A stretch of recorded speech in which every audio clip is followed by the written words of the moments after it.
अगर किसी बंदे के पास पैसे नहीं है तो वो किस तरीके से पाकिस्तान से जर्मनी आ सकता है? एक कह सकते हैं कि टूट चुका था कि मुझसे नहीं हो रही ये चीज़। मैं क्योंकि इतनी एंजाइटीज़ में था कि मुझसे पढ़ाई भी नहीं हो रही थी, क्योंकि मैं बहुत चीज़ों को साथ सोचता था कि मेरे घर वालों के ड्रीम्स लग चुके हैं कि मैं बाहर जाऊंगा और वो पूरे नहीं हो पा रहे किसी तरह फाइनेंशियल कंडीशन की वजह से। और मैं नहीं चाहता था कि मेरे फादर ये सोचें कि उन्होंने मेरा ड्रीम क्रश कर दिया जैसे अपनी फाइनेंशियल कंडीशन की वजह से। तो उस वजह से मुझे बहुत परेशानी थी, बहुत ज़्यादा मेरे ऊपर स्ट्रेस था। अकाउंट में आपको तकरीबन उस वक्त आज से 3 साल पहले अराउंड 24 lakhs बनते थे उस वक्त। इतनी बड़ी अमाउंट सोचना उस वक्त मुझ जैसे मिडिल क्लास के लिए, लो मिडिल क्लास रहना तो बहुत मुश्किल है कि 25 lakhs एक साथ जमा करना।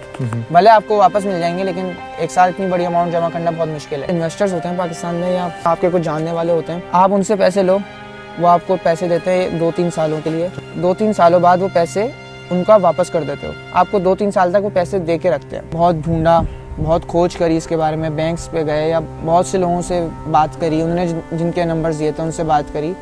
सबका ये था कि ज़ाहिर है पाकिस्तान के फाइनेंशियल हालत बहुत गिर गए हैं ओवर द ईयर्स। बहुत से चीज़ें बहुत मुश्किल हो गई है। जो अब अमीर लोग भी हैं उनके पास अपना पूरा करने के लिए पैसे नहीं हैं, तो सबकी जगह से ना ही आ रही थी। तो मैं बहुत वैसी उदास हो गया था इस चीज़ को लेके। लेकिन यूरोस जो था उस वक्त पीक पे जा चुका था। पहले जो ब्लॉक अकाउंट 24 लाख का था वही ब्लॉक अकाउंट हो गया था 34 लाख, मतलब 10 लाख का डिफरेंस आ चुका था। अब जहाँ 24 लाख जमा करना मुश्किल हो रहे थे वहाँ पे 34 लाख जमा करने थे हमें। फिर वही है, मैंने अल्लाह से रो रो के जिस तरह हो सकता है मैंने वही करने वाला है, वही करता है सब कुछ। तो मैंने बहुत रो रो के दुआएं मांगी हैं अल्लाह से कि अल्लाह मुझे किसी तरह काबिल कर दे, कुछ कर दे कि कहीं से पैसे आ जाए। सबसे बड़ा हडल था कि ब्लॉक अकाउंट जमा करना, कुछ भी नहीं है ना, मतलब ये भी नहीं है कि 24 लाख में से 1000 जमा हो गया हो जैसे उसमें, ऐसा कुछ भी नहीं था। मेरा ये आया था दूसरा समझ लो एंजाइटी फेज़ ना। फाइनेंशियल तो फेज़ चल ही रहे हैं कि वो एंजाइटी हो ही रही है कि उसमें पैसे जमा नहीं हो रहे हैं, मेरे दिन बहुत मुश्किल से गुजर रहे हैं। आज की हमारी पॉडकास्ट में मेरे साथ मेरे बहुत अच्छे दोस्त शहीर हैदर हैं, जो कि मेरे साथ गए थे पाकिस्तान। अगर आपको याद हो मेरी जो पाकिस्तान जाने वाली वीडियो है उसके अंदर मेरे शहीर भाई मेरे साथ गए थे। तो आज की पॉडकास्ट के अंदर जो हमारा टॉपिक होगा और जो हमारा कोर डिस्कशन होगा वो होगी फाइनेंशियल सिचुएशन। फाइनेंस कैसे डील करे जाता है और किस तरीके से, क्या अगर किसी बंदे के पास पैसे नहीं है तो वो किस तरीके से पाकिस्तान से जर्मनी आ सकता है। और शहीर भाई अपनी कहानी भी बताएंगे आज के पॉडकास्ट में और बहुत सारी इन्फॉर्मेशन देंगे, बहुत ऐसी इन्फॉर्मेशन देंगे जो कि आपकी बहुत मदद करने वाली है। तो अस्सलाम वालेकुम शहीर भाई, क्या हाल है? अल्हम्दुलिल्लाह, बताएं। मैं बिल्कुल सही। देखिए शहीर भाई, जैसे मेरी पॉडकास्ट हुई थी साकिब भाई के साथ, उसके बाद अभी राफे भाई के साथ हुई, इसी की तरीके से मैं चाहता हूँ कि एक बेहतरीन से पॉडकास्ट आपके साथ हो जाए। बात करते हैं आज की पॉडकास्ट से उस सवाल से जो मैं हर किसी से पूछता हूँ कि हर बंदे की एक कहानी होती है। जैसे साकिब भाई की एक कहानी थी, राफे भाई की एक कहानी थी और मेरी एक कहानी थी। तो मैं जानना चाहता हूँ कि आपकी क्या कहानी है, आप किस तरीके से सोचा आपने कि पाकिस्तान से जर्मनी आना है आपने, और क्या था वो लम्हा जिस लम्हे आपने डिसाइड करा, कौन सी क्लास थी आपकी जब आपने डिसाइड करा कि आपने जर्मनी ही आना है, और किस तरीके से आया? यार मेरा जर्मनी आने का प्रोसेस एकदम सडन था। मतलब मुझे जहाँ तक याद पड़ता है कि मेरा जर्मनी आने का इंटर तक भी कोई प्लान नहीं था, या मेरा बाहर के मुल्क जाने का कोई भी, मतलब सोचता था कि जाएंगे। एक हर किसी का एक होता है आइडिया कि बाहर जाना है, क्योंकि पाकिस्तान से सबको ही निकलना होता है। वो तो एक कॉमन मैन के उधर यही थिंकिंग है कि बाहर जाओ। लेकिन ज़ाहिर है फाइनेंशियल हालात कुछ इस तरह सपोर्टिव नहीं थे कि मैं फ़ौरन जो हूँ इस चीज़ पे इम्प्लीमेंट कर सकूँ और बाहर निकल जाऊँ। तो राफे मेरा जो है स्कूल से दोस्त है, जो पॉडकास्ट आपने उनके साथ करी थी, वो मेरे साथ बहुत अरसे से मेरे साथ है। मेरे ख्याल से 5 या 6 क्लास से मेरे वो साथ रहा है। तो उसका तो खैर जर्मनी आने का प्लान 8 क्लास से था। 6, 7, 8 से ही वो हमें बोलता था कि अब मैं जर्मनी जाऊँगा, इस तरह उसका था एक प्लान ना। लेकिन मेरे फादर का जो एक था माइंडसेट के मुझे वो जर्मनी भेजेंगे जब मैं बैचलर्स कर लूँगा, मास्टर्स करने के लिए मैं जर्मनी आ जाऊँ, या कहीं भी किसी भी मुल्क, यूके या USA सब इधर सोचते हैं, क्योंकि मेरे काफ़ी रिलेटिव्स भी वहाँ पे रहते हैं, तो फादर यही सोचते थे कि उनके पास ही भेजे कि मैं अकेला ना रहूँ ना। तो ऐसा था कि इंटर हुआ है हमारा, तो हमारे एक और दोस्त है आरिफ, उन आरिफ और राफे इन दोनों का आपस में जो है हुआ था कि इन दोनों ने मिलके जर्मनी आना है। मैं उस वक्त इंटर के बाद अपनी स्ट्रगल्स कर रहा था। मैं इंटर मेरा ऑलमोस्ट क्लियर हो, मैंने पेपर्स दे दिए थे और मैं वहाँ पे मैं कराची में रहता था, तो वहाँ पे साइड जॉब्स करता था कॉल सेंटर्स वगैरह में, और ट्यूशन्स वगैरह पढ़ाता था। मैं अपने खर्चे खुद से उठा रहा था और उस वक्त सोच रहा था कि क्या कर सकता हूँ मैं अपनी लाइफ में आगे, किधर बैचलर्स करना है और क्या करना है। उस वक्त यूनिवर्सिटी सर्च कर रहा था। तो आरिफ के साथ मेरा बहुत मिलना जुलना था, तो उससे एक दफ़ा मेरी बात हुई। उसने मुझे बताया था कि हम लोग जा रहे हैं जर्मनी, मैं और राफे। मैंने बोला अच्छी बात है, किस तरह जा रहे हो, क्या है। उसने मुझे पूरा सिनेरियो बताया कि ब्लॉक अकाउंट चाहिए होता है और ये सब चीज़ें, यूनिवर्सिटीज़ फ्री हैं, ये सब उसने मुझे बता दिया। मैंने कहा सही है, चलो अच्छी बात है, जाओ। मैंने उस वक्त इस बारे में नहीं सोचा कि मैं भी जा सकता हूँ, क्योंकि उसने मुझे बताया था कि ब्लॉक अकाउंट में आपको तकरीबन उस वक्त आज से 3 साल पहले आई थिंक 10,000-11,000 यूरो चाहिए होते थे आपको मिनिमम ब्लॉक अकाउंट में, और वो उस वक्त पाकिस्तानी अराउंड 24 lakhs बनते थे उस वक्त। 24-25 के दरमियान बनते थे। तो इतनी बड़ी अमाउंट सोचना उस वक्त मुझ जैसे मिडिल क्लास के लिए, लो मिडिल क्लास रहना तो बहुत मुश्किल है कि 24-25 lakhs एक साथ जमा करना। भले आपको वापस मिल जाएंगे, लेकिन एक साथ इतनी बड़ी अमाउंट जमा करना बहुत मुश्किल है। तो हुआ यूँ कि हमारे एक कॉमन टीचर थे, वो उनका मैं आज तक बहुत शुक्रगुजार हूँ। उन्होंने ही मुझे एक होती है कि रे ऑफ लाइट उन्होंने मुझे दी, अल्लाह ने वसीला बना के भेजा उनको। हुआ कुछ यूँ था कि हम फर्स्ट ईयर सेकंड ईयर में उनके पास पढ़ते थे, आरिफ और मैं। तो इत्तेफाकन ये हुआ था कि हमारा बस सेकंड ईयर के पेपर्स ख़त्म हुए थे, तो उनकी ना 1 महीने की फ़ीस पेंडिंग थी मेरे पास ना। तो उनसे मैंने बोला हुआ था कि मैं अभी जॉब्स वगैरह कर रहा हूँ, मैं आपकी ना फ़ीस पे कर दूँगा। अच्छे थे, उनसे कोई ऐसे मसले मसाइल नहीं हुए, तो उन्होंने बोला था सही है। 1 महीने बाद वो मेरे घर पे आए, हम लोग ने बैठ के बातें करी, मैं उनको फ़ीस पे करी है। फिर उनको मैंने बताया कि आरिफ जो है वो जर्मनी जा रहा है। तो उन्होंने बोला अच्छा, तुम क्यों नहीं जा रहे, तुम तो ज़्यादा अच्छे हो पढ़ने में, मतलब तुम भी निकलो, तुम्हारे पास भी एक मोटिव होना चाहिए, तुम निकलो बाहर। तो मैंने बोला यार आपको पता है 24-25 lakhs ब्लॉक अकाउंट कहाँ से निकालूँ मैं, मुश्किल होता है, मुश्किल होती है ये चीज़। तो उन्होंने मुझे बताया था कि कुछ इन्वेस्टर्स होते हैं पाकिस्तान में, या आपके कुछ जानने वाले होते हैं, आप उनसे पैसे लो, वो आपको पैसे देते हैं 2-3 सालों के लिए। अच्छा। फिर आपको 2-3 सालों बाद वो पैसे उनको आप वापस कर देते हो। आपको 2-3 साल तक वो पैसे दे के रखते हैं और इंटरेस्ट भी नहीं लेते। बहुत से अच्छे इन्वेस्टर्स अगर आपको मिल जाएं, वो आपको ऐसे ही दे देते हैं, वो आपको हेल्प ही करने के लिए होते हैं। तो उन्होंने मुझे 2-3 लोगों के ऐसे नंबर्स भी दिए थे जो इस तरह हेल्प करते हैं बच्चों को। मैंने बोला अच्छा। फिर उसके बाद ये चीज़ मैंने अपने घर पर डिस्कस करी। अब मेरे घर पर मैंने जैसे ही बताया, तो उनका तो, मेरे फादर का तो वैसे ही था प्लान कि उन्होंने मुझे बाहर भेजना है। तो उन्होंने फ़ौरन इसमें हामी भरी कि हाँ कोई मसला नहीं है, तुम करो ट्राई, हम देखते हैं, अल्लाह मालिक है। अब उसके बाद इस चीज़ को हम लेके चले थे कि हमें कोई इन्वेस्टर मिल जाएगा या कोई इस तरह का बंदा मिलेगा जो हमें 24 या 25 लाख दे देगा, हम उसको 4 साल 3 साल में वापस कर देंगे। इस तरह हम एक लेके चले थे माइंड में कि ये सीन होगा। फिर हुआ ये कि हमने बहुत ढूंढा, बहुत खोज करी इसके बारे में, बैंक्स पे गए या बहुत से लोगों से बात करी, उन्होंने जिनके नंबर्स दिए थे उनसे बात करी। सबका ये था कि ज़ाहिर है पाकिस्तान के फाइनेंशियल हालत बहुत गिर गए हैं ओवर द ईयर्स, बहुत से चीज़ें बहुत मुश्किल हो गई है। जो अब अमीर लोग भी हैं उनके पास अपना पूरा करने के लिए पैसे नहीं हैं, तो सबकी जगह से ना ही आ रही थी। तो मैं बहुत वैसी उदास हो गया था इस चीज़ को लेके। लेकिन हम लोग अपनी सर्च जारी रख रहे थे, मैं, आरिफ और राफे, हम तीनों जाते थे कंसल्टेंट्स के पास, अपनी पूरी इन्फॉर्मेशन गैदर करते थे। फिर ये हुआ था कि इन्वेस्टर तो नहीं मिल रहा था, लेकिन हमने एक प्रोसेस स्टार्ट कर दिया था कि हमने जाना है। तो मेरे फादर ने बोला अल्लाह का नाम लो, जो होगा देखा जाएगा, तुम पुश करते रहो, मैं देख रहा हूँ पैसों का मामला। फिर हमने जर्मन लैंग्वेज स्टार्ट कर दी थी।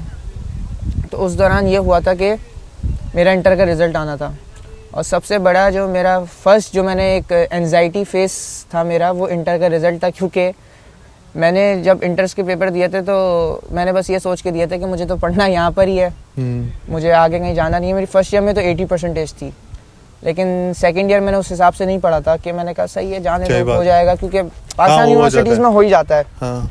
उस हिसाब से मैंने नहीं पढ़ा था, तो मुझे बहुत डर था कि मेरी अगर परसेंटेज कम आई तो मेरा जर्मनी आने का प्लान यहीं पे क्रश हो जाएगा, क्योंकि आपको मिनिमम 60s या 70s में परसेंटेज एटलीस्ट चाहिए कि आप यूनिवर्सिटी में एडमिशन ले लो। और उसके बाद फिर ज़ाहिर है आप जब वीज़ा लेने जाते हो तो उधर भी वो देखते हैं, आपकी हर प्रोफाइल देखी जाती है, हर चीज़।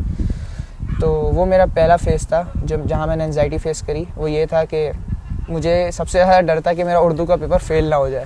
उर्दू का पेपर? उर्दू का पेपर क्योंकि मैंने उर्दू का पेपर इंतहाई कह सकते हैं कि मैंने गिबरिश ज़बान में लिखा था उसको, बिल्कुल अजीब सा करा था मैंने। लेकिन जब रिज़ल्ट आया तो मैं हर चीज़ में क्लियर था अल्हम्दुलिल्लाह, और मेरी एवरेज परसेंटेज जो बनी थी वो 70 बनी थी, 71 आई थिंक बनी थी। ये तो बहुत अच्छी है। ये बहुत अच्छी बन गई थी कि बहुत इंटर में 71 परसेंटेज बन गई है। अब एक माइंड सेट बन गया है कि अब जर्मनी जाना ही है। उसके बाद ये हुआ कि हमने एक कंसल्टेंट मिला, अल्लाह उनको इसका सिला तो ना दे कि उन्होंने हमें यहाँ पे भेजा, वो बस अल्लाह की देन थी कि हम यहाँ पर आ गए। लेकिन बहुत फेमस यूट्यूबर हैं वो, उनका नाम लेना मुनासिब नहीं है क्योंकि वो ज़ाहिर है बहुत बड़े यूट्यूबर हैं, आपकी वीडियो बंद करा सकते हैं। लेकिन मेरा नाम शहीर रिजवी है, तो इससे आप अंदाज़ा लगा सकते हैं जो देखने वाले लोग हैं कि वो कौन है। सही। तो ये कंसल्टेंट का जो प्रोसेस था, ये कंसल्टेंट कैसे मिला आपको, कैसे डिस्कवर करा?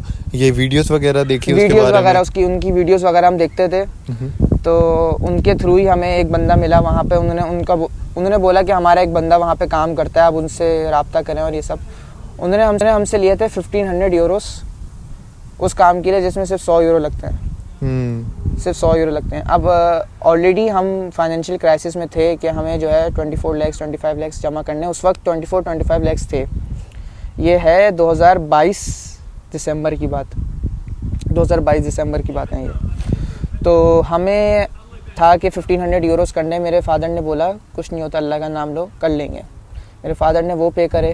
1500 यूरोस भी ज़्यादा है। 1500 यूरोस भी कोई कम अमाउंट नहीं है, कम अमाउंट बिल्कुल भी नहीं है, और हम जैसे लोगों के लिए तो बिल्कुल भी नहीं है, बिल्कुल भी नहीं है 1500 यूरोस। वो हमने किसी तरह करके पे करे उनको, और उन्होंने हमारा बस ये काम करा जो हम ही कह सकते हैं कि हम थोड़ी नादानी में थे। गलती हमारी भी है कि हमने ज़्यादा रिसर्च नहीं करी, हमने ज़्यादा उसको पुश नहीं करा। हम जो है कंसल्टेंट्स के पास फिरते रहे, वरना के अब जैसे हम यहाँ पर हैं, हमें उस बात पे बहुत ज़्यादा दुख होता है कि अगर हम खुद से भी करते तो हो जाता। इतना हार्ड प्रोसेस नहीं है जर्मनी आने का। तो मुझसे भी अगर मुझसे कोई दोस्त बात करता है, बोलता है कंसल्टेंट का नंबर दो, तो मैं उसको यही समझाता हूँ कि कंसल्टेंट्स में कुछ नहीं रखा भाई, मैं तुम्हें इन्फॉर्मेशन दूंगा सारी, जो सिर्फ तुम्हें मैं खुद से दे दूंगा और तुम कर लोगे।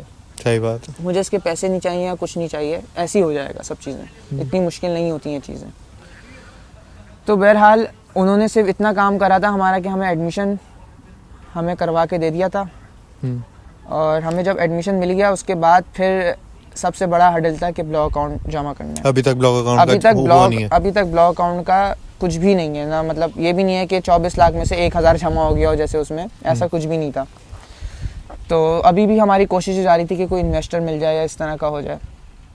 फिर उसमें हमारे पास ये हुआ था कि जब हमने जर्मन लैंग्वेज, अब मेरा ये आया था दूसरा समझ लो एंजाइटी फेज़ ना।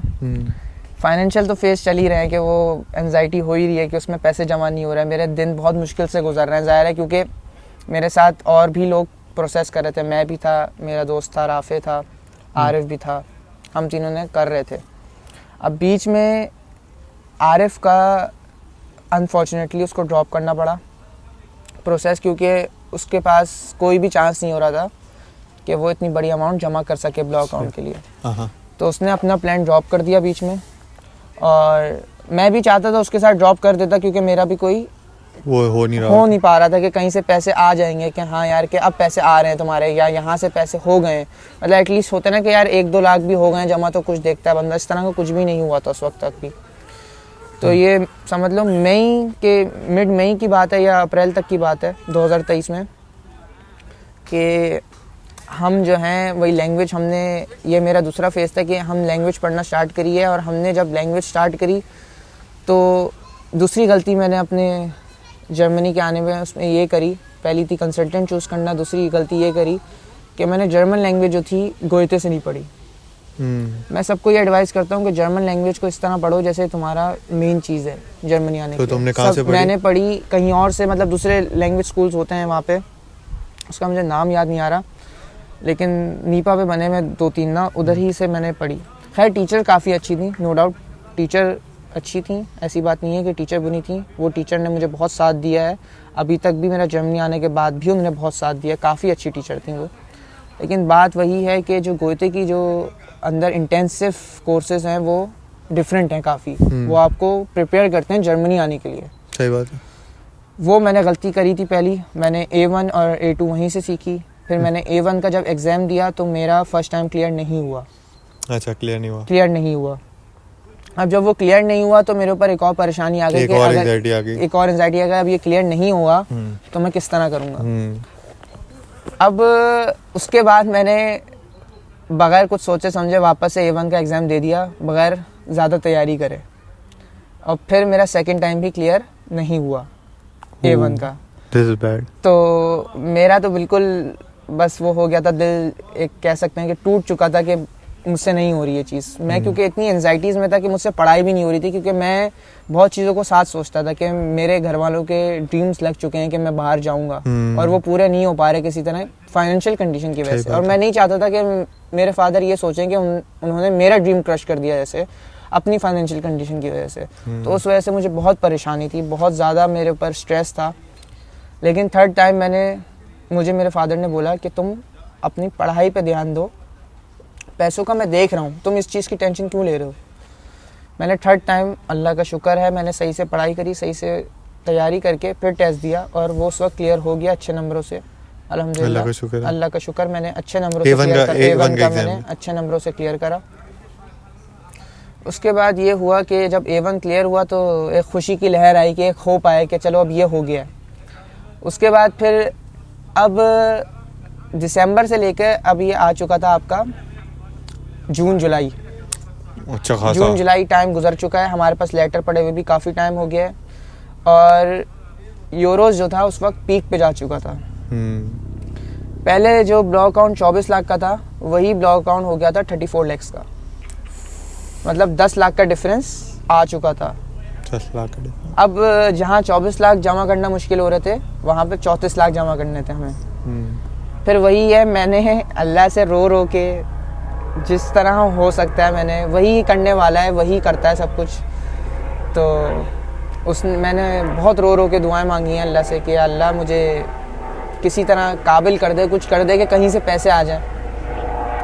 फिर अल्लाह का शुक्र है, अल्लाह ने साथ दिया और मेरे काफ़ी जानने वालों ने भी मुझे हेल्प करी। मेरे फादर के बहुत पुराने दोस्त थे, वो आगे बढ़े और उन्होंने जो है मुझे कुछ लाख रुपए देके मुझे फाइनेंशियल हेल्प दी उन्होंने। और इस तरह हुआ कि मेरे फादर ने भी अपने पास से करा के हमारे पास 34 लाख जमा हुए। लेकिन ये भी उस वक्त हुए कि मैंने एक दफ़ा अपनी अपॉइंटमेंट बुक कर ली थी 19 जून की, आई थिंक 19 जून की मैंने अपॉइंटमेंट बुक कर ली है अपनी। मुझे अपॉइंटमेंट उस वक्त कराची में अपॉइंटमेंट्स काफ़ी आराम से मिल जाती थी। ये भी एक बहुत वही वाली बात है, अल्लाह ने करवाना था तो करवा दिया। ये बहुत एक इम्पॉर्टेंट चीज़ है जो मैं अपने ज़िंदगी में कभी भूल नहीं सकता, और मैं बताना भी चाहता हूँ लोगों को कि अल्लाह जब करवाना चाहता है तो कहीं से भी करवाता है। मेरी 19 जून को अपॉइंटमेंट थी और मेरे पास ब्लॉक अकाउंट के पैसे उस वक्त तक नहीं हुए थे, तो मैंने वो अपॉइंटमेंट कैंसिल कर दी कि मेरे पास पैसे नहीं हुए हैं। फिर उसी वक्त मुझे याद है 13 जून को, आई थिंक 13 या 12 जून को मैंने वापस से अपॉइंटमेंट लिया और मुझे अपॉइंटमेंट उसी दिन मिल गई, सेम डे की, अगले महीने की अगले महीने की सेम डे की मुझे मिल गई, इसके आसपास की ना। आई थिंक 13 जुलाई या 12 जुलाई की मुझे अपॉइंटमेंट मिली थी। मैंने 19 जून की उसके एक दिन पहले ही कैंसिल करी थी।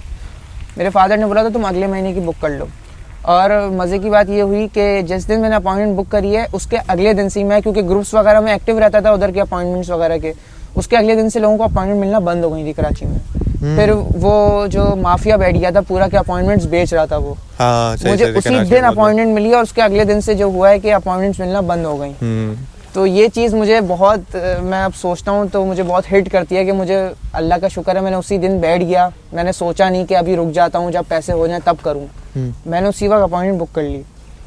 अब fast forward to that day कि जब हमारे पास आने वाली है, तो उससे समझ लो 5 दिन पहले मेरी अपॉइंटमेंट आई थिंक 12 को थी और मेरे पास 7 तारीख को पैसे आए हैं पूरे 34 लाख जमा हुए हैं। हमने उसी दिन जाके जमा करें पूरे, और उसी दिन जो है हमारे राफे भाई जो थे अपॉइंटमेंट उनकी पूरी हो चुकी थी पिछले महीने, उनका उस दिन था वीज़ा लेने वाला दिन। राफे, मैं और मेरे फादर हम लोग साथ गए बैंक, हमने पैसे जमा करे मेरे ब्लॉक अकाउंट के, और वो गया डायरेक्ट अपना उधर कॉन्सुलेट गया। तो उधर से उसको वीज़ा मिला है, तो उसने मुझे खुशी की खबर सुनाई कि मेरा वीज़ा लग गया है। तो हम दोनों काफ़ी खुश थे कि भाई चलो एक का तो हो गया है। अब मेरी थी 5 दिन बाद अपॉइंटमेंट और उसी वक्त पैसे जमा हुए थे, मैं काफ़ी खुश था। फिर वही अपॉइंटमेंट देने गए हूँ, मेरा आई थिंक 2nd नंबर पे हुआ था, 3 पीस में जो बैठते हैं उनके साथ। उन्होंने मुझसे कुछ सवाल पूछे थे, बेसिक 3-4, इतने ज़्यादा उन्होंने कोई सवाल पूछे नहीं, ना ज़्यादा मुझे घुमाया, और वही अच्छे से मेरा वीज़ा अपॉइंटमेंट जो है मेरी अच्छे से इंटरव्यू गया, वीज़ा इंटरव्यू, और फिर उसके अगले महीने जो है अल्हम्दुलिल्लाह मुझे 13 अगस्त को वीज़ा रिसीव हो गया। तो उस टाइम कोई रिक्वायरमेंट नहीं थी कि मतलब आपको A1 चाहिए, A2 चाहिए या फिर कुछ चाहिए? उस वक्त रिक्वायरमेंट सिर्फ ये थी कि आपके पास A1 तक हो तो काफ़ी रहता है। A1 तक हो तो उस वक्त थोड़ा सा लीनियंट थे लोग, वो लोग ना जाने दे रहे थे लोगों को, मतलब वीज़ा काफ़ी आसानी से मिल लेते। क्योंकि मैंने असल में राफे से बात करी थी, तो उसके पास A2 का पार्टिसिपेशन सर्टिफिकेट, तो तुम्हारे पास था मेरे पास A2 का पार्टिसिपेशन, मेरे पास सिर्फ A1 का सर्टिफिकेट था जो तुमने पास करा था, जो गोइते से पास करा था मैंने। सही। और बाकी सारे वो जो नॉर्मल डॉक्यूमेंट्स मेरे एडमिशन वगैरह सब चीज़ें, ये सब चीज़ें थी, ब्लॉक अकाउंट जो बेसिक चीज़ें होती हैं, बस ये सब चीज़ें, और कुछ नहीं था। तो उसने जर्मन में तुमसे कुछ सवाल पूछे थे या फिर मुझसे 2-3 सवाल पूछे थे जो बेसिक सवाल होते हैं कि तुम्हारा नाम क्या है, तुम्हारी एज क्या है। उसने मुझसे एक सवाल जो था वो 3 ज़बानों में पूछा था, इंग्लिश में भी, उर्दू में भी और जर्मन में भी, कि मैं शादीशुदा तो नहीं हूँ। तो आपने क्या जवाब दिया इसका? मैंने बोला कि अभी तक तो नहीं हूँ। अभी तक तो नहीं हूँ। अच्छा, बस ये हुआ था। बाकी इंटरव्यू काफ़ी स्मूथ गया था और मुझे कोई मसला नहीं हुआ था। तो फिर उसके बाद फिर उस टाइम तो शायद 1 महीने का वेट होता है। उस वक्त 1 महीने का वेट था, बिल्कुल। उसके बाद फिर आप गए वीज़ा लेने गए और मुझे वीज़ा मिला, और मुझे 1 साल का वीज़ा मिला था पाकिस्तान से ही। अच्छा, पाकिस्तान से ही 1 साल का वीज़ा मिला? क्योंकि जैसे मुझे मिला था तो 3 महीने का, उस वक्त 3 महीने का। उस वक्त ये सुनने में आया था कि जब मैं वीज़ा लेने गया था, उस वक्त उन्होंने अपनी पॉलिसी चेंज कर ली थी और उन्होंने कहा था कि हम सिर्फ अब 6 महीने और 1 साल का वीज़ा देंगे। तो मुझे 1 साल का दिया था। वो भी एक तरह से मुझे कर्ज लगा था जब मैं जर्मनी आया था, वो भी एक अलग कहानी है। क्या कर्ज लगा था? मुझे कि 1 साल का वीज़ा मिला है। तो जब मैं जर्मनी आया था तो इन लोग राफे का जो है फ़ौरन आते ही वीज़ा एक्सटेंड हो गया था, तो उनको 2 साल का मिल गया था। तो अब मुझे ये अपने ऊपर हुआ था कि यार 1 साल का वीज़ा लगा है, अब मेरा 1 साल बाद एक्सटेंड होगा तो उस वक्त क्या हालात होते हैं, क्या नहीं होते, क्योंकि मुझे आइडिया नहीं था। सही। क्योंकि अभी तो बस आते ही हमने, राफे ने जब वीज़ा एक्सटेंड कराया था उसके बाद तो ब्लॉक अकाउंट मौजूद था, उसने बस वो दिखाया और उसका वीज़ा 2 साल का एक्सटेंड कर दिया। सही। तो तुम्हें उस टाइम डर रहते कि मतलब आगे क्या होगा, कि मतलब 1 साल का लगा तो दिया इन्होंने, लेकिन फौरन एक्सटेंड होगा कैसे? हाँ, फौरन एक्सटेंड होगा। अच्छा, तो जब तुम गए तो तुम्हें वीज़ा मिला तो कितनी खुशी होती है एक इंसान को, जब आप इतनी मेहनत, इतनी स्ट्रगल, इतनी मेहनत से जो आपने ब्लॉक अकाउंट जमा होता है, तो आपने बताया पूरे ख़ानदान में कि जब मेरा वीज़ा लगा था तो मतलब जब मैंने अपना वीज़ा लगा हुआ देखा, पहले तो मुझे यकीन नहीं आया कि मैं बहुत ज़्यादा मैं खुश हुआ। उधर तो ज़ाहिर अंदर तो नहीं उछल सकता था मैं खुशी के मारे, लेकिन जब मैं बाहर लेकर आया तो मेरा एक दोस्त मेरे साथ ही आया हुआ था। अच्छा, अनफॉर्चुनेटली उसका वीज़ा उस दिन नहीं लगा था। वो मेरा एक ऑनलाइन फ्रेंड था, उसने भी जर्मनी के लिए अप्लाई करा था, उससे मेरी सिर्फ ऑनलाइन ही बात हुई थी, ज़्यादा मैं उससे मिला नहीं था। उस दिन मैं उससे फर्स्ट टाइम ही मिला था बिल्कुल। तो वो भी उस दिन वीज़ा लेने आया हुआ था, तो मैं उसके पास गया था, तो मैंने उसको गले वगैरह लगाया था और काफ़ी खुश थे हम लोग। अच्छा, दोनों एक साथ ही सेम डे आया था हम लोग का। और वो बेचारा जब उसके बाद अंदर गया था तो उसका वीज़ा अनफॉर्चुनेटली रिजेक्ट हो गया था, तो काफ़ी मुझे बुरा लगा था। लेकिन होता है, ऐसा होता है। मेरा खुद का दोस्त है, मेरा वीज़ा लगा, उसका बेचारे का नहीं लगा, हालांकि सेम प्रोफाइल, हालांकि मेरे से अच्छी प्रोफाइल उसकी ना। यही था बस, एक अल्लाह ने करवाने वाली। तो नहीं, इसके अंदर बहुत नसीब का बहुत रोल प्ले होता है, ये बंदा को अंदाज़ा नहीं होता। हालांकि सारी चीज़ें सही भी होती हैं, लेकिन उसके बाद भी रिजेक्शन फेस हो तो फिर तो बहुत डिफ़िकल्टी होती है। नहीं उसके बाद फिर चलो तुम्हारा वीज़ा लग गया, ये अच्छी बात है। फिर तुम यहाँ आए, तुमने स्टार्ट करा यहाँ पे। तुम कौन सी सिटी में आए थे? क्लाउस्टल ज़ेलरफेल्ड। क्लाउस्टल ज़ेलरफेल्ड में, जहाँ पे मैं आया था ना। तो हम लोग सारे, इन लोग का अलग घर था, ये सारे शहीर, राफे, नईम भाई वगैरह ये लोग साथ रहते थे, मैं अलग रहता था।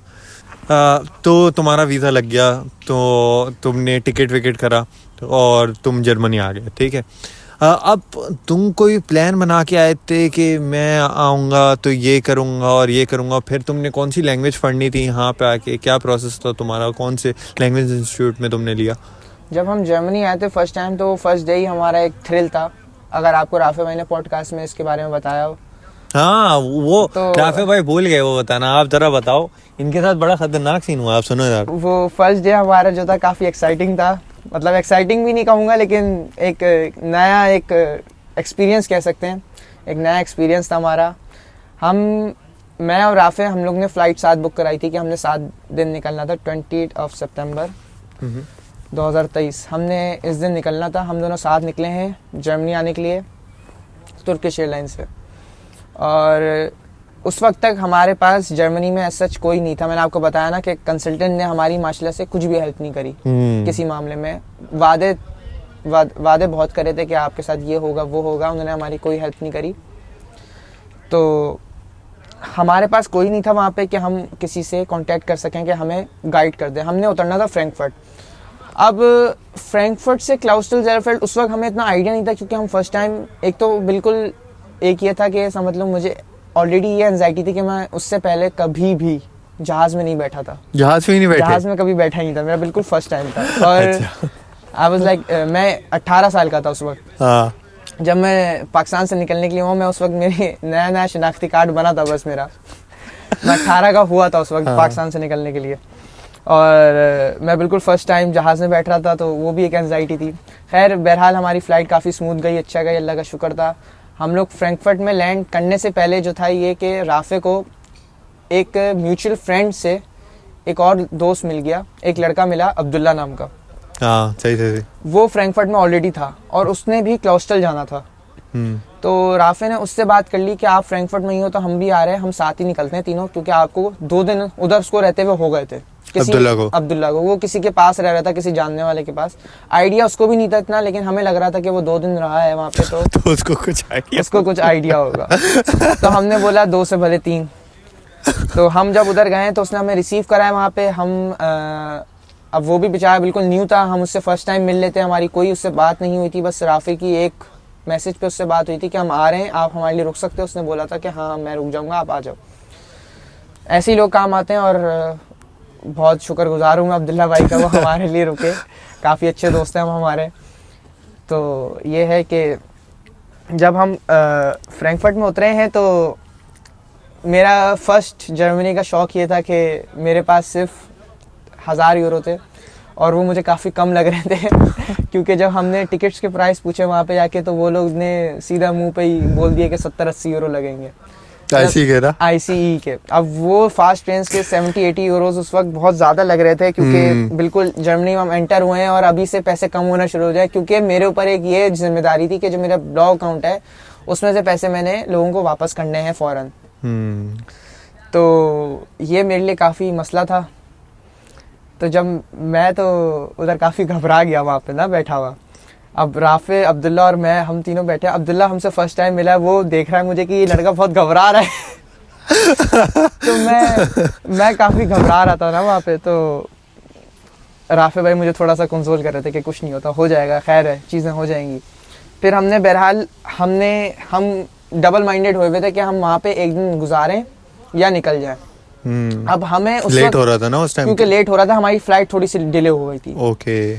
तो हम वहाँ से शहर जो था उधर से तकरीबन फास्ट ट्रेन में भी बहुत ज़्यादा दूर था। मतलब हम लोग को 3-4 ट्रेनें चेंज करनी थी। 8 घंटे तो कहीं नहीं गए। 7-8 घंटे का सफ़र था वो, कम से कम मिनिमम इतना ही सफ़र था वो।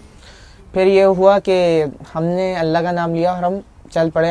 हम जा रहे थे, नईम भाई जिनका आपने नाम लिया, उनका ही घर था। हमने उनसे बात करके रखी हुई थी कि हम आपके घर ही आएंगे। उन्होंने भी हमारे जर्नी में काफ़ी हेल्प करी है। तो उनसे हमने बात करी हुई थी, तो उन्होंने बोला था कि तुम लोग देख लो उन्होंने हमें खैर ये एडवाइस करा था कि तुम लोग एक दिन वहाँ पे रुक जाओ, और फिर सुबह आओ। फिर अगले दिन सुबह आओ, क्योंकि तुम लोग नहीं पहुँच पाओगे। हमने उनकी बात नहीं मानी, हमने कहा निकल जाते हैं, क्योंकि हम उस वक्त ये सोच रहे थे कि अगर अभी यहाँ पे एक दिन रुकेंगे तो 10-20 यूरो और खर्च होंगे, रहने के, खाने के, पीने के। और उस वक्त हमारे पर आप तो वैसी शौक में थे। मैं वैसी शौक में था, तो मैं तो बिल्कुल नहीं चाह रहा था कि मेरी जेब से अभी 5 यूरो भी एक्स्ट्रा जाए। तो और मेरे साथ जो राफे था उसका ये सीन नहीं था, लेकिन उसको भी डर था कि पैसे अभी खर्च ना हो जाएं सारे, क्योंकि हमें अभी नहीं पता आगे हमें क्या फेस करना पड़ सकता है। हमने 70-80 यूरोस का टिकट लिया है और हम निकल पड़े अपने सफ़र को।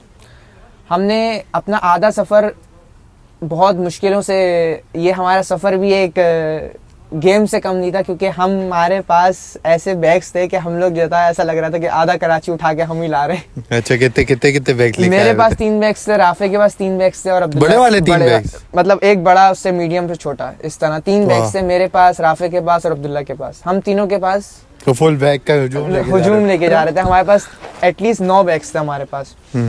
अब मजे की बात ये हुई कि मेरे जो बैग्स थे वो काफी पुराने थे तो आहिस्ता आहिस्ता वो साथ छोड़ते जा रहे थे। हमने ट्रेन्स बदली हैं, एक एक ट्रेन में था तो एक का टायर टूटता था तो एक का वो हैंडल टूटता था तो रास्ता काफी मजेदार होता जा रहा था ना उससे।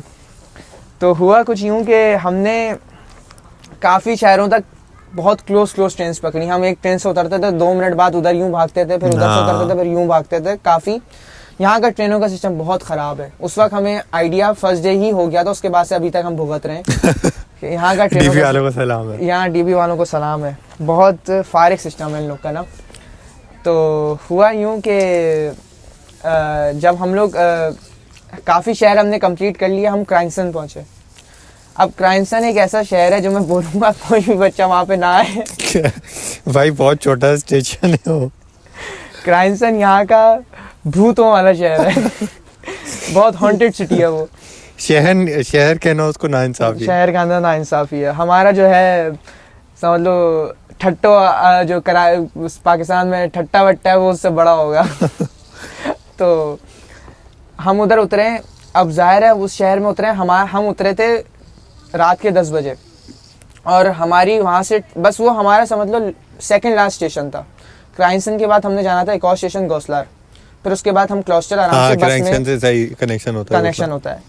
अब क्राइंसन से हमारे पास जो ट्रेन आनी थी वो लास्ट ट्रेन थी और वो आनी थी 10:05 पे।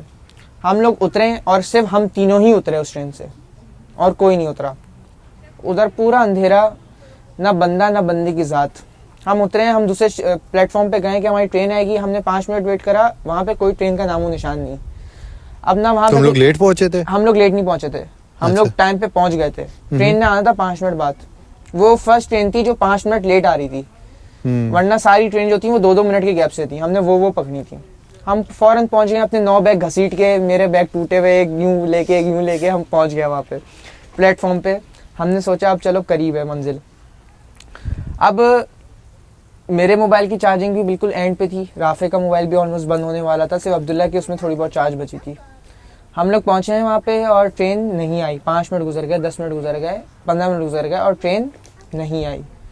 और वहाँ पे ना कोई ऑफिस ना कुछ भी नहीं, और ना कोई बंदा कि हम किसी से पूछ लेंगे यार हमें काम क्या करें अभी। और ये सर्दियों का टाइम है ना? ये सर्दियों का टाइम, मतलब ऑलमोस्ट सर्दियाँ स्टार्ट हो गई थी उस वक्त। सितंबर का महीना था तो सर्दियाँ उस वक्त स्टार्ट हो गई थी और हम लोग नॉर्मल ड्रेसेस में आए थे, जा रहे हम निकले थे।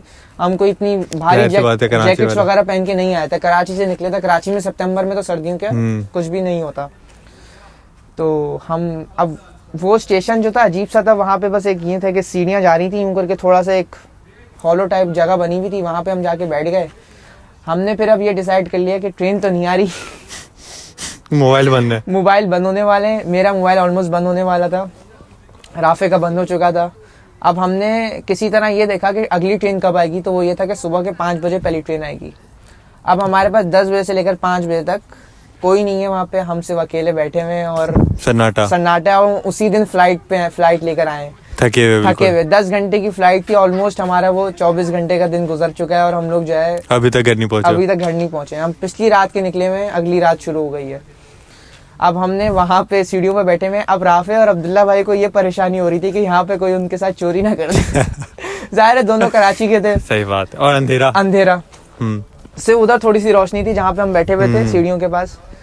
तो उन लोगों को काफ़ी डर था, तो उन्होंने एक दो दफ़ा नईम भाई को भी कॉल करी कि हम यहाँ पे फंस गए, तो यहाँ पे कोई चोरी वोरी तो नहीं होती। तो खैर इस मामले में मैं थोड़ा चिल्ता, मैंने कहा जर्मनी आ गए हो, इंसान के बच्चे बन जाओ थोड़ा, यहाँ पे थोड़ी कोई चोरी होगी तुम लोग की। तो यहाँ पे तो मतलब मैं इस मामले में थोड़ा चिल्ता, मैं सुकून से रहता, मैं काफ़ी थका हुआ था। तो वो लोग थोड़े से डर रहे थे, तो वो लोग थोड़ा सा बैग के पास जाके बैठ गए। मैंने जो है अपना बैग खोला है वहाँ पे, मैंने एक दो चादर निकाली है सूटकेस से, और चादर निकाली है, चादर निकाली है, जैकेट निकाली है, मैंने जैकेट डाली, चादर डाली, और मैं सीढ़ियों पे लेट के सो गया थोड़ी देर। सो गए? मैंने कहा ट्रेन तो नहीं आ रही, क्योंकि काफी टाइम, 10 बजे से 5 बजे। मैं थोड़ी देर सो गया। वो लोग जाहिर है, अब्दुल्ला से भी फर्स्ट टाइम इंटरेक्शन हुई थी, तो राफे भी, उन लोग की बात भी ये था कि चलती रही काफ़ी, के एक दूसरे के बारे में जानते रहे, और मैं थोड़ी देर सो गया। फिर हम उठे, मैं उठा हूँ तकरीबन 2 से 3 बजे, और वहाँ पे बस घड़ ट्रेन, वो वाली ट्रेन होती है ना जो सामान लेके जा रही होती हैं, वो ट्रेन गुजरती थी, और हमारे दिल कांपते थे कि इतने तेज आवाज़ हो रही है। फिर थोड़ी देर बाद हम ऊपर गए, वहाँ पे तो 3 बंदे मशकूक किस्म के वहाँ पे आ रहे थे दूर से, और रात का मतलब और रात का 3-4 बज रहा था। अब हमें ये डर था कि वो शराब ना पिए हुए, वो नशे में ना हो, क्योंकि वो कुछ हमारे साथ हार्म ना करें। सही बात, क्योंकि हम बिल्कुल नए आए, हमें कुछ नहीं पता, और अगर उधर हमें कोई मार के फेंक भी देता तो हमें नहीं पता चलता कि कराची से आए वो तुम लोग, कि हमारा नामो निशान नहीं होता कि कुछ होगा वहाँ पे, बोरी बंदी भी हमारी। तो हुआ ये कि जब हम लोग फर्स्ट टाइम हमने 3 लोगों से, अब हम लोग जो थे ना, हम लोग बैग उठा के वापस से उधर गए थे स्टेशन के पास कि हम देख लें कि शायद ट्रेन का कोई आसार हो, लेकिन नहीं थे। हम फिर वही बैग खींच के वापस आ रहे थे। अब मैंने जब 3 बंदों को देखा, मैंने उन 3 बंदों से नजरें चुरा के अपने बैग उठा के फौरन मैं आगे जाके पहुंच गया। अब थोड़ा सा राफे पीछे था, राफे अपना बैग घसीट के आ रहा था, तो 3 बंदे ना उसके बराबर में आ गए। तो वो बंदे अच्छे थे, खैर हमें लग रहा था कि वो बुरे ना हो। तो राफे से उन्होंने पूछा कैन वी हेल्प इन, तो राफे, इसका मतलब कि हम आपकी मदद कर दें ये वो। तो राफे ने बोला, राफे डर गया उस वक्त, वो काफी घबरा गया राफे, उसने नहीं नो। उस टाइम जर्मन भी इतनी अच्छी नहीं आती थी, हम लोग की जर्मन भी जो थी टूटी फूटी थी कि या हेलो 9 वाइन सब बस ये आता था। तो राफे ने अपने बैग बस उठा के कर लिए, तो खैर वो चले गए। फिर वही सुबह ट्रेन आई है हमारी 5-6 बजे। अब हमारे मोबाइल बंद है, हमारे घर वालों को नहीं पता कि हम कहाँ हैं पूरे दिन से। कोई कांटेक्ट नहीं हो पा रहा था। अब हम चाहते तो अब्दुल्ला के मोबाइल से भी कांटेक्ट करते, लेकिन हमें उस वक्त ये ज़्यादा सही लगा कि हम अपने घर वालों को ये बता के परेशान ना करें कि हम अभी ट्रेन स्टेशन पर रात गुजार रहे हैं। हाँ, ये भी एक वो है कि मुझे थोड़ा सा अजीब हो रहा था कि मैं अपने घर वालों को ये बताऊं कि फर्स्ट दिन ही मेरे साथ ये हो गया कि मैंने ट्रेन स्टेशन नहीं, घर वाले परेशान ना हो जाएं। तो मैंने ये सोचा कि उनको ना बताया जाए ना ये। तो फिर हुआ यूं कि ट्रेन आई, हम क्लाउस्टल पहुंचे किसी तरह, बस हमें मिली उधर से गौसलार से, और क्राइंसन से हम पहले गौसलार से बस मिली, क्लाउस्टल गए। फिर क्लाउस्टल जब हम पहुंचे तो वो भी एक हडल। अब क्योंकि हम दोनों के मोबाइल तो बंद है और अब्दुल्ला का मोबाइल बंद होने वाला है, और नईम भाई का घर नहीं पता। अब हम बस वाले से, हमें नईम भाई ने ये बताया था कि तुम लोग ने क्लाउस्टल की बिब्लियोथेक के पास उतरना है, मतलब लाइब्रेरी के पास तुम्हें उतरना है। अब हम जिस बस वाले से पूछें, वो बोले ये बस तो लाइब्रेरी जाती नहीं है, हालांकि जाती थी। लेकिन कंफ्यूजन ये थी कि क्लाउस्टल में 2 लाइब्रेरीज हैं, और वो लोग भी मतलब जर्मन माशरे से इतने मासूम होते हैं कि उनको जब तक स्पेसिफिक चीजें नहीं बताओ तो वो समझते नहीं है। उनको लगता है कि उसी की बात कर रहा होगा जो नहीं है, उसकी नहीं कर रहा होगा जो है। तो हमें अब समझ नहीं आ रहा, वहाँ पे सब जाहिर है छोटा शहर, बिल्कुल छोटा सा टाउन है वो, वहाँ पे इंग्लिश तो बिल्कुल किसी को नहीं आती, हमें जर्मन इतनी अच्छी नहीं आती। तो तुम लोग क्लाउस्टल पहुँच गए हो? हम क्लाउस्टल पहुँच गए। कहाँ उतरे? हम लोग उतरे हैं ZOB पे, वहाँ का जो ZOB पे उतर गए, छोटा सा स्टेशन है वहाँ पे उतर गए बस के स्टैंड पे। अब वहाँ आपने कहा सब लोग यही उतर रहे हैं, हम भी उतर जाते हैं। अब बस वहाँ से अब हमारे पास थोड़ा सा चार्जिंग बची थी अब्दुल्ला की, हमारे पास 9 बैग्स थे, और वो शहर है हिल पर, पहाड़ी है वो, पहाड़ है। 9 बैग हमने सोचा अब्दुल्ला का मोबाइल है, उस पर गूगल मैप खोलते हैं, नईम भाई की लोकेशन तो थी हमारे पास। अब जाहिर है उस वक्त बिल्कुल सुबह सुबह का वक्त था, 7-8 बजा था, नईम भाई भी बेचारे सो गए थे, रात में हमारे साथ वो कॉल पे लगे रहे, फिर वो सो रहे थे, वो इतनी जल्दी नहीं उठ पाए, तो हमने उनको कॉल नहीं करी। हमने सोचा कि गूगल मैप से हम जो है घर पहुँच जाते हैं। हम 9 बैग हमने ये सफ़र स्टार्ट करा है। हम यहाँ से थोड़ा सा आगे तक ही गए होंगे कि हमारे बैगों ने और जवाब देना शुरू करा है, तो अब्दुल्ला भाई की चार्जिंग ख़त्म हो गई, मोबाइल बंद हो गया अब्दुल्ला भाई का। फिर अब हमें ये नहीं पता कि हम किससे कांटेक्ट करें, ना हमारा उधर कोई जानने वाला, और मोबाइल भी बंद, तीनों के हमें कोई आइडिया नहीं है हमें कहाँ जाना है। अब ZOP पे खड़े हो? अब ZOP से थोड़ा सा हमने सफ़र आगे तक करा था, थोड़ा सा हम ऊपर चढ़े थे और फिर हिल पे वो ऊपर चढ़े थे हम थोड़ा, वो ज़ैलबाग आपको पता होगा, ज़ैलबाग के ऊपर हम थोड़ा सा चढ़े, तो हमें अब कुछ पता नहीं। अब हमने सोचा कि हम अब्दुल्ला भाई का चार्जर निकालते हैं और थोड़ा सा मैन हंट पे चलते हैं कहीं से कि कोई हमें चार्ज करने के लिए जगह दे दे। अब इत्तेफाकन हमें सिटी सेंटर देखा जो खुला हुआ था, ऊपर पहुंच गया अभी, ऊपर हम हैं, उधर से हम खुद ही गलियों में घुस रहे हैं कि हमें कुछ दिख जाए, कहीं कोई कुछ मिल जाए, कोई बंदा मिल जाए, मुझसे पूछ लें कि हम चार्जिंग पे लगा सकते हैं। हम वहाँ पे सिटी सेंटर के अंदर गए तो वहाँ पे 2 लेडीज़ बैठी हुई थी, तो उन्होंने हमें बोला कि, हमने उनसे पूछा कि हम चार्जिंग कर सकते हैं, हम इस तरह है, तो उन्होंने बोला कि हाँ आप चार्जिंग पे लगा लो। तो उस वक्त हम इतने थके हुए थे कि हमने लिटरली चार्जिंग पे लगाया। राफे जो है बैग्स के पास था, हम दोनों उधर गए थे, हमने चार्जिंग पे लगाया और हम उधर ही थोड़ी देर लेट के ज़मीन पे हमने सो गए। हम इतना थके हुए थे, इतनी अजीब हालत हो रही थी कि हमें थोड़ी देर आँख लग गई। खैर फिर अब्दुल्ला उठा, फ़ौरन उसने अपना मोबाइल खोला, उसने नईम भाई को कॉल लगाई। अब मैंने जब अपना फ़ोन मेरा खुला है चार्जिंग के बाद, तो एटलीस्ट 100 मिस कॉल्स आई हुई थी मेरे फ़ोन पे, मेरे घर वालों की, और सब ज़ाहिर परेशान हो रहे थे। फिर मैंने उनको हर चीज़ का बताया कि भाई हम पहुंच गए हैं, इस तरह है, अभी मैं आपको घर पहुंच के सही से कॉल करता हूं। काफ़ी परेशान थे। फिर अब्दुल्ला ने नईम भाई से बात करी, हमारे साथ इस तरह हुआ है, तो उन्होंने बोला कि तुम वापस से ZOP जाओ स्टेशन, मैं आ रहा हूँ उधर। वापसी से हम फिर वापस बैग लेके जो है नीचे उतरे हैं, ZOP पे बैठे हैं। फिर नईम भाई आया, हम लोग जो है एक सीट पे यूँ पड़ा हुआ था, एक सीट पे यूँ पड़ा हुआ था, 9 बैगों के साथ। वो एक बड़ी तारीखी पिक्चर भी है, आप चाहो तो मैं आपको तस्वीर दूंगा, आप अपने पॉडकास्ट में लगाना। अच्छा। हम सारे, एक उधर पड़ा हुआ है, एक उधर पड़ा हुआ है, पूरे 1.5 दिन के सफ़र के बाद हम लोग बहुत थक गए थे। फिर हम लोग घर पहुँचे और फिर इस तरह हम लोग हॉस्टल पहुँचे थे। कसम से ये फर्स्ट डे हमारा बहुत, कसम से फर्स्ट डे काफ़ी एक हर्डल वाला डे होता है। मेरा खुद का भी हर्डल वाला डे है जो मैं आया था। वो जो मेरी सारी ऑडियंस जानती है, मेरी वीडियो देखी है जिन्होंने, उसके अंदर मैंने बताया था कि क्या हुआ था मेरे साथ। तो यार ये सब तो एक बंदा जब कराची से आता है तो उसको अंदाज़ा होता नहीं है कि कितनी मुश्किलात होती हैं, क्या हर्डल होती हैं। लेकिन ये देखा है कि मैंने हर बंदा, हर सुस्त से सुस्त बंदा यहाँ आके वो किसी तरीके से मैनेज कर लेता है। वो किसी तरीके से भी अपनी पूरी जान, चाहे वो वहाँ पे बंदा सुस्त हो, बिल्कुल कोई काम नहीं करता हो, उसको कुछ ना आता हो, यहाँ पे आके वो जान मारता है, कुछ ना कुछ कर लेता है। तो ये बताओ कि तो तुम्हारी कहानी बड़ी इंटरेस्टिंग थी और लोगों को बहुत इंटरेस्टिंग थी और लोगों को बड़ी पसंद आई होगी। तो यार ये बताओ कि तुम जर्मनी तो आ गई, लेकिन अब तुम्हारे सर पे एक हर्डल है, एक ज़हनी बोझ है कि तुमने जो वो पैसे लेके आए हो वो तुमने वापसी करने है। तो तुम कोई प्लान बना के आए थे कि किस तरीके से वो वापसी करोगे या क्या था, और फिर तुमने कैसे वो वापसी करे या वापसी करे भी कि नहीं, तो ये बताओ जरा। यार जब हम लोग का दिन स्टार्ट हुए यहाँ पे जर्मनी में, तो हम लोग ने एक बिल्कुल दोस्तों वाला माहौल गुजारा है हॉस्टल में। आप तो थोड़ा लेट आए थे हमारे बाद, तो हमने, मैं, राफे, अब्दुल्ला, नईम भाई, हम सारे समझ लो एक साथ ही क्लोज रह रहे थे। हम लोग तो तीनों घर में थे एक साथ ही, राफे, मैं और नईम भाई, हम तीनों एक ही घर में रह रहे थे। बस घर काफ़ी माशाल्लाह से, अल्लाह का शुक्र है, अभी तक एहसान है मुझे, यहाँ पे जर्मनी में काफ़ी टाइम हो गया है और अभी तक मुझे घर के मामले में कोई मुश्किलात नहीं आई। मुझे घर हमेशा ऐसा मिला है कि मेरे पास अपना एक बड़ी स्पेस होती है और अगले कमरे में टीवी होता है। टीवी से तो आपका लगाव है? टीवी से मेरा बहुत लगाव है, तो मैं जहाँ जाता हूँ वहाँ पे मुझे टीवी मिल जाता है। तो नहीं भी होता तो कहीं और, नहीं भी होता है तो मैं कहीं और से ले आता हूँ।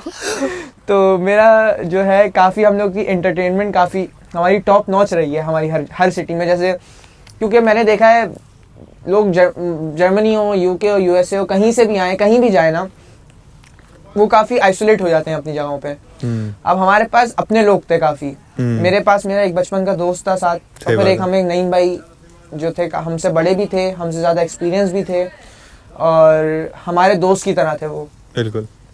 उन्होंने कभी इस तरह फील नहीं होने दिया कि हमारी एज में कोई डिफरेंस है। हालांकि हमारी एज में बहुत ज़्यादा डिफरेंस है, मतलब बहुत ज़्यादा ही डिफरेंस है।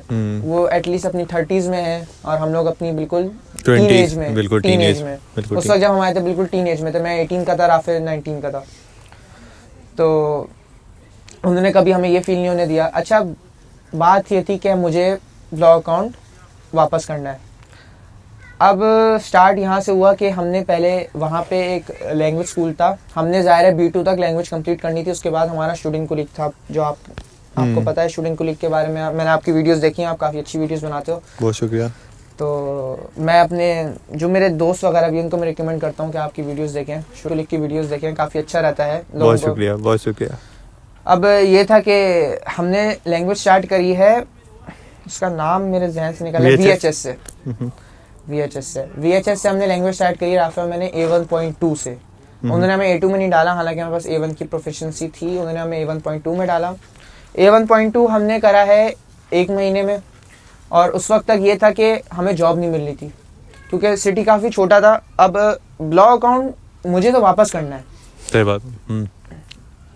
उस वक्त मेरी फर्स्ट हेल्प नहीं मैंने करी थी ये कि मुझे अर्जेंटली अपने ब्लॉग अकाउंट में से 2400 यूरोस वापस करने थे, जिसके थे उनको अर्जेंट ज़रूरत थी। अब जैसे फौरन आते ही अब ब्लॉग अकाउंट मिलता भी नहीं है।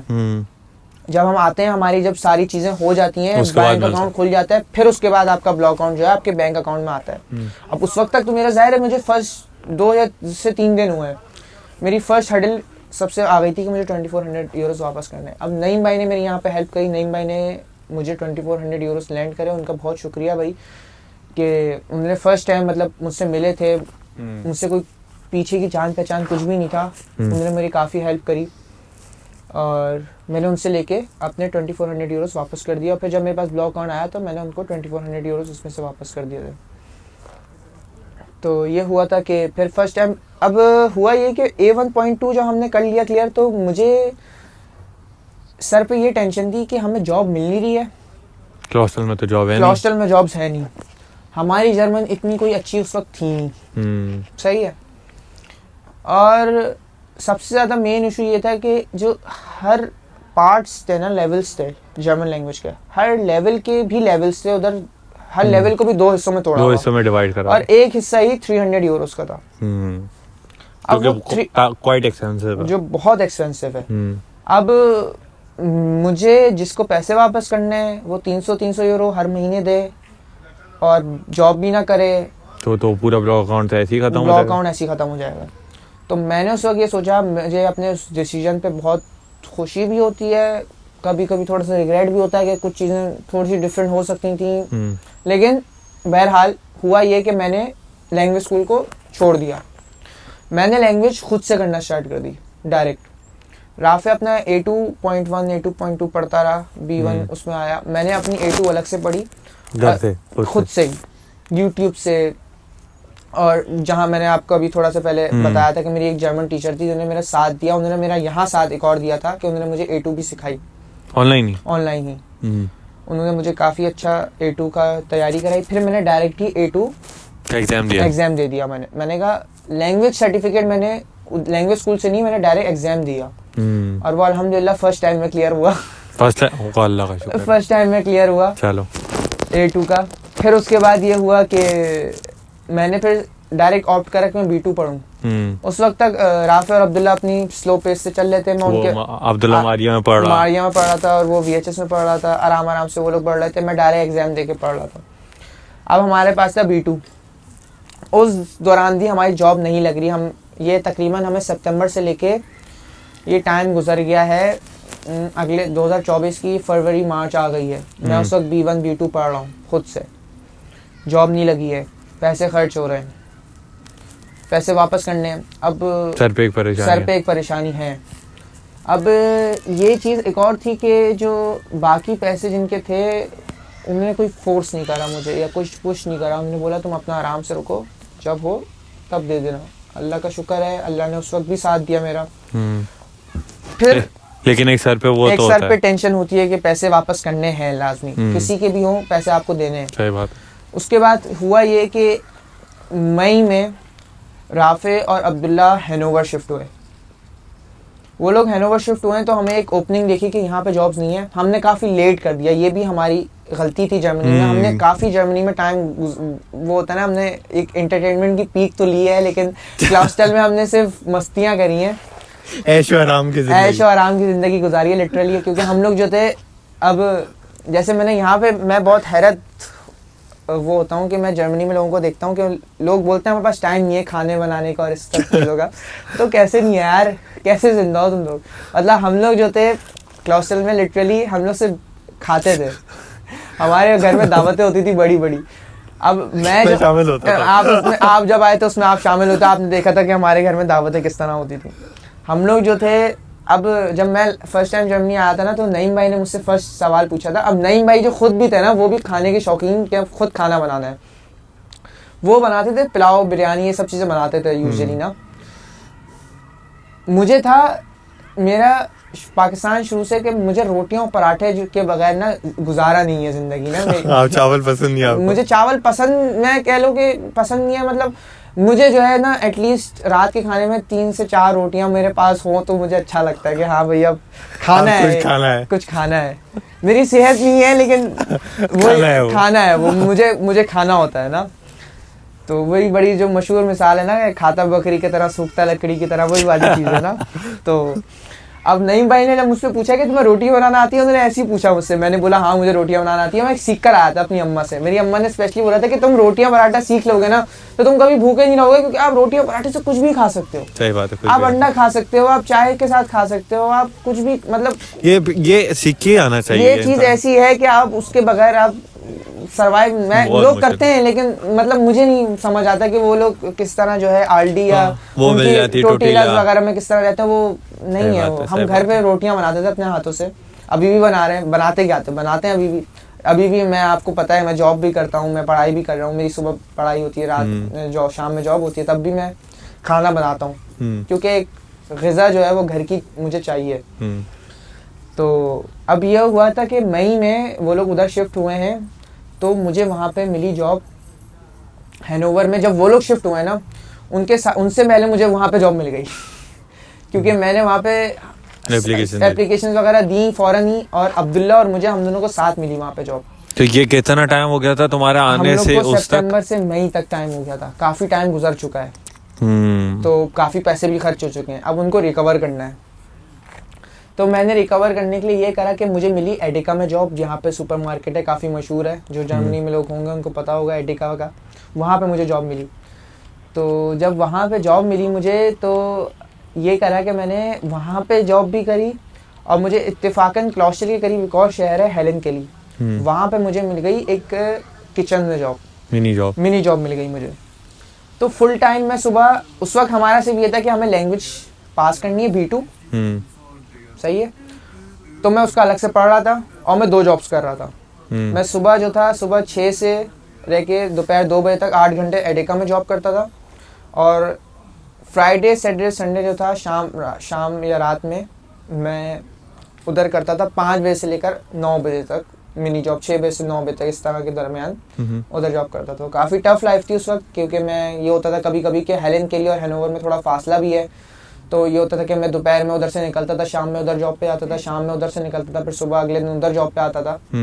तो थोड़ा सा मुश्किल था, लेकिन उससे मैंने काफ़ी पैसे अपने जो मेरे रिकवर करे, पीछे खर्च हुए थे, रिकवर करे, और मैंने अल्लाह का शुक्र है अपने पूरी ही अमाउंट जितने लोगों को थी वापस कर दी। वो जॉब तुम कितने अरसे करते रहे फिर? मैं मई से लेके मैंने उसको अक्टूबर तक करी है मैंने, आई थिंक, क्योंकि उसके बाद फिर मुझे ये स्टूडेंट कुलीग तो करना ही था, लेकिन मुझे पाकिस्तान जाना था। आपके साथ हम पाकिस्तान गए थे, आपने व्लॉग्स का अपलोड किया हुआ है, तो हम पाकिस्तान निकल गए थे उस दौरान, आपको पता है। वो 2 जॉब्स करके मैंने बहुत रिकवर भी करा और बहुत अपने पास भी जमा करा, सेविंग भी करी। उसके बाद फिर हम पाकिस्तान निकल गए। तो इससे ये पता चलता है कि अगर इंसान लोन लेके आए तो क्या तुम इसको रिकमेंड करते हो कि मतलब क्या कहते लोन लेके आ जाए हो जाता है रिकवर, और जो लोग ये सोच के आते हैं कि यार नहीं ब्लॉक अकाउंट तो हम बिल्कुल नहीं खर्च करेंगे और बस आते के साथ ही जॉब हो जाएगी और फॉरन। इस चीज़ से अंदाज़ा लगाया है कि अगर आप प्रिपेयर आ रहे हो, आप पहले से फुली प्रिपेयर्ड हो कि हाँ मैंने ये वापस करना है, तो आप एटलीस्ट B1 या B2 लैंग्वेज सीख कर आओ, क्योंकि फिर आपको ये है कि और अच्छे शहर में आओ। सबसे मेन टिप ये है कि अच्छे शहर में आओ, लैंग्वेज सीख कर आओ। आपको लैंग्वेज नहीं करनी यहाँ पे, नहीं करो। आप पाकिस्तान में ये सोचते हो कि हम यहाँ पर आके जर्मनी की सोसाइटी में इंटीग्रेट होंगे तो ज़्यादा अच्छी जर्मन लैंग्वेज सीखेंगे। आपकी बात सही है, मैं भी यही सोच के आया था, लेकिन मैंने अपनी आंखों से लोगों को देखा है कि जो पाकिस्तान से सीख कर आए हैं जर्मन, और उनकी जर्मन काफ़ी अच्छी है, वो यहाँ पर आए, उनको ये मुश्किलात फेस नहीं करनी पड़ी जो हमने करी हैं। जॉब नहीं मिल रही, ये नहीं हो रहा, वो नहीं हो रहा, 10 चीज़ें होती हैं, 10 मसले होते हैं। ये चीज़ें आपके साथ नहीं होंगी अगर आप जर्मन सीख कर आओगे। सेकेंड थिंग ये कि अगर आप 10-15 लाख लोन ले लो, बाकी अपना खुद का कर लो, थोड़ा सा मैनेज कर लो, ओके, तो I think it's a good idea. Because आप जब जर्मन सीख कर आ रहे हो ना, तो आपको अगले दिन ही जॉब मिल जाएगी। आप B1 B2 करके आ रहे हो, आप अच्छे शहर में आ रहे हो, हैनोवर में आ रहे हो, आपको फ़ौरन जॉब मिल जाएगी, क्योंकि आप बोलना, सुनना, समझना जानते होगे। आप ये जानते हो तो आपको आसानी से जॉब मिलेगी और आप इजीली पैसे भी वापस कर दोगे। तो फुली प्रिपेयर्ड आओ, जर्मन सीख कर आओ। यहाँ पे जर्मन सीखने का जो आइडिया है उसको कम से कम रखो कि मैं सिर्फ एक लेवल यहाँ पे सीख लूँ, बाकी वहाँ पे सीख कर आऊँ। फिर ये है कि आप इजीली पैसे अपने बचाओगे भी, जो आपके खुद के भी हैं वो भी बचेंगे। तो it's a good idea if you are coming fully prepared. सही। तो यार बिल्कुल सही बात है शहीर भाई की कि अगर आप आ रहे हो तो बिल्कुल सीरियस हो क्या, अगर और स्पेशली अगर आप लोन लेके आ रहे हो भाई, आप उन लोगों को देख के बिगड़ने का कोई फ़ायदा नहीं है जो जिनके पास ऑलरेडी पैसे हैं। तो आप उन लोगों को देखो, चलो वो कॉन्सर्ट में जा रहे हैं तो आपने सोचा चलो ये लोग कॉन्सर्ट में जा रहे हैं, चलो मैं भी कॉन्सर्ट में। भाई आप पीछे हो काफ़ी, क्योंकि आप लोन लेके आए, आपको उन लोगों को लोन वापसी करना है। और अगर आप फिर ऐशो आराम की यहाँ पे ज़िंदगी जीते हो, आप जॉब नहीं करते, आप सिर्फ कॉन्सर्ट्स कर रहे हो, ये कर रहे हो, वो कर रहे हो, कोई काम नहीं कर रहे, तो समझो आप उन लोगों के साथ ना इंसाफ़ी कर रहे हो जिनसे आप लोन लेके आए। तो अगर आपने लोन लेके आना है तो आप सीरियस हो के आओ। जैसे इसने बताया है कि आप A1 और A2 पे ना आओ, फिर आप एटलीस्ट B1 और B2 वहाँ से करके आओ, उसके बाद यहाँ आओ, ताकि आपको कम से कम लैंग्वेज करनी पड़े यहाँ पे आके ना। और क्योंकि लैंग्वेज करने में बहुत सारे पैसे वेस्ट होते हैं। तो यार पॉडकास्ट काफ़ी लंबी हो गई, होपफुली कि आपको ये पॉडकास्ट अच्छी लगी होगी। बाकी ये है कि बहुत जल्द मैं कोशिश करूँगा कि हाउस बिल्डिंग के बारे में पॉडकास्ट बनाई जाए। जो मैसेजेस आए, जो मैंने रिसीव करे हैं, मेरा एक दोस्त है जानने वाला, वो हाउस बिल्डिंग कर रहा है यहाँ पे, उससे मैं कोशिश करूँगा कि एक पॉडकास्ट बना ली जाए, सारी इन्फॉर्मेशन दे दी जाए आपको उस बारे में। बाकी इंस्टाग्राम पे मुझे फॉलो करें ताकि आप मेरी लाइफ से अप टू डेट रहें, क्योंकि मैं उस पर काफ़ी रील्स डालता रहता हूँ उसके बारे में, और मेरा कंटेंट काफ़ी इंस्टाग्राम पे आजकल मैं एक्टिव हूँ। और आप मुझे वहाँ पे कांटेक्ट भी कर सकते हैं, आप मुझे DM कर दें अपनी पूरी स्टोरी लिख के, अपनी पूरी प्रोफाइल लिख के। और इसी के साथ मिलते हैं किसी नेक्स्ट पॉडकास्ट में, इंशाल्लाह। Of video.